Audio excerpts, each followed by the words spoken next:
Welcome to our channel. ఈరోజు మనం తిరుమల తిరుపతి దేవస్థానం పరిధిలో ఉన్న వెంకటేశ్వర స్వామి ఆలయాల గురించి తెలుసుకుందాం. తిరుమల తిరుపతి దేవస్థానం పరిధిలో 4 వెంకటేశ్వర స్వామి ఆలయాలు ఉన్నాయి. ఇందులో తిరుమల వెంకటేశ్వర స్వామి ఆలయం, అప్పలాయగుంట అభయమూర్తి ప్రసన్న వెంకటేశ్వరుడు, శ్రీనివాస మంగాపురం కళ్యాణ వెంకటేశ్వరుడు, శ్రీకాళహస్తి సమీపంలో తొండవనాడులోని శ్రీదేవి భూదేవి సహిత పెరుమల్ ఆలయాలు ఉన్నాయి. మరి ప్రతిరోజు వేకువజామున 2:30 గంటలకు తెల్లవారుజామున తిరుమలేశుని ఆలయ తలుపులు తెరిచేది యాదవుడు. ఆ తర్వాత రోజువారీ కార్యక్రమాలు మొదలవుతాయంట. జియంగారు సమక్షంలో గర్భగుడి తలుపులు తెరిచి దీపాన్ని వెలిగించి శ్రీవారిని దర్శించుకుంటారు. మొదటి తాంబూలం యాదవుడు తీసుకున్న తర్వాతే ఆలయంలో యథాప్రకారంగా రోజువారీ కార్యక్రమాలు ప్రారంభమవుతాయంట. 1985లో ఏప్రిల్ 6వ తేదీన 2000 మందితో ప్రారంభమైన నిత్యాన్నదాన ప్రసాద విభాగంలో నేడు లక్షల మందికి అన్నప్రసాదాలు, ఉదయం పూట అల్పాహారాలు అందిస్తున్నారు.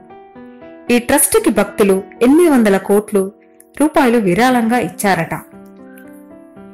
టీటీడీ సంఘం ఆధ్వర్యంలో తొలి రోజుల్లో నల్ల రంగులోని చిన్న బస్సులు నడిచేవి. 1944 ఏప్రిల్ 10న తొలి ఘాట్ రోడ్డు ఏర్పాటైంది. అప్పటి బ్రిటిష్ గవర్నర్ అఖ్తార్ హాప్ నేతృత్వంలో ప్రముఖ ఇంజనీర్ మోక్షగుండం విశ్వేశ్వరయ్య దీనికి రూపకల్పన చేశాడు. మరి బంగారు వర్ణంతో మిరుమిట్లు గొల్పే గోపురాన్ని తొలిసారి క్రీస్తు శకం 1245లో విజయనగర రాజు నరసింగ దేవరాయలు, క్రీస్తు శకం 1369లో సాలమాంగి దేవరాయలు, క్రీస్తు శకం 1417లో మల్లన మంత్రి, క్రీస్తు శకం 1518 సెప్టెంబర్ 9వ తేదీన విజయనగర సామ్రాజ్య రాజు శ్రీకృష్ణ దేవరాయలు గారు బంగారు పూత పోయించారు. శ్రీవారి ఆలయంలో జయ విజయులు ఉన్న బంగారం వాకిలి దాటిన తర్వాత రాముల వారి మేడ ఉంటుంది. శ్రీవారి అలంకరణలో వాడే ఆభరణాలను ఇక్కడే రహస్య బీరువాలలో భద్రపరుస్తారు. వీటిని ఆలయ డిప్యూటీ ఈవో మరియు పేష్కార్ పర్యవేక్షిస్తారు. ధనుర్మాసంలో వచ్చే ముక్కోటి ఏకాదశిని ఘనంగా నిర్వహిస్తారు. ఏకాదశి, ద్వాదశి రోజు మాత్రమే వైకుంఠ ద్వారం తెరిచి ఉంటుంది. తిరుమల శ్రీవారి ఆలయంలో మూలమూర్తితో పాటు మరో 4 మూర్తులు ఉన్నారు. భోగ శ్రీనివాసుడికి నిత్య సేవలు, కొలి శ్రీనివాసుడికి లెక్కల అప్పగింతలు, శ్రీదేవి భూదేవి సమేత శ్రీ మలయప్ప స్వామి వారికి ఉత్సవాలు నిర్వహిస్తారు. ఇక భక్తులను కోరికలను తీర్చేది మాత్రం ఆ మూలమూర్తి శ్రీవారు మాత్రమే. తిరుమల ఆలయంలో క్రీస్తు శకం 1464 ముందు నుండే పవిత్ర ఉత్సవాలు నిర్వహిస్తున్నారు. క్రీస్తు శకం 1526లో నిలిచిపోయిన ఈ ఉత్సవాలను తిరిగి 1962 నుండి ప్రతి ఏటా శ్రావణ మాసంలో 3 రోజుల పాటు నిర్వహిస్తారు. క్షేత్రశుద్ధి త్రయోదశి నుండి పౌర్ణమి వరకు వసంతోత్సవం నిర్వహిస్తారు. ఇది అత్యంత ప్రాచీన కాలం నుండి వస్తున్న వేడుక. 1950లో తోమల సేవ 13 రూపాయలు, అర్చన సేవ 7 రూపాయలు, ఏకాంత సేవ మరియు కళ్యాణోత్సవం 500 రూపాయలుగా ఉండేది. ప్రస్తుతం పెరుగుతున్న ధరలకు అనుగుణంగా ఆయా ఆర్జిత సేవల టికెట్ల ధరలను కూడా పెంచడం జరిగింది. తిరుమలకు కాలినడకన స్వామివారిని దర్శించుకోవడానికి సాధారణ రోజుల్లో 15,000గా, ఉత్సవాల్లో 40 నుండి 50,000 మంది, అదే ప్రత్యేక ఉత్సవాలు గరుడోత్సవం, బ్రహ్మోత్సవాల్లో 1,00,000 నుండి 2,00,000 వరకు భక్తులు రావడం జరుగుతుంది. వెంకటేశ్వర స్వామిని ఇంటి అల్లుడిగా, పద్మావతి దేవిని ఆడబిడ్డగా తాళ్లపాక అన్నమయ్య వంశస్థులు కళ్యాణోత్సవం నిర్వహిస్తున్నారు.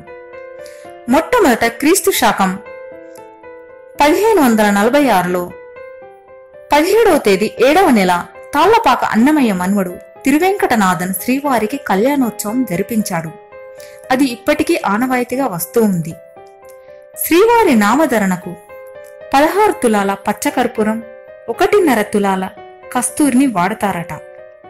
మరి తిరుమలలో శిలాతోరణం సహజసిద్ధంగా ఏర్పడింది. ప్రపంచంలో మరో 2 శిలాతోరణాలు మాత్రమే ఇలా ఉన్నాయంట. తిరుమలలోని శాసనాలను 1922 నుండి 1933 వరకు విశేష కృషి జరిపి ఆంగ్లంలోకి అనువదించారు. మొత్తం 1150 శాసనాలను టీటీడీ భద్రపరిచింది.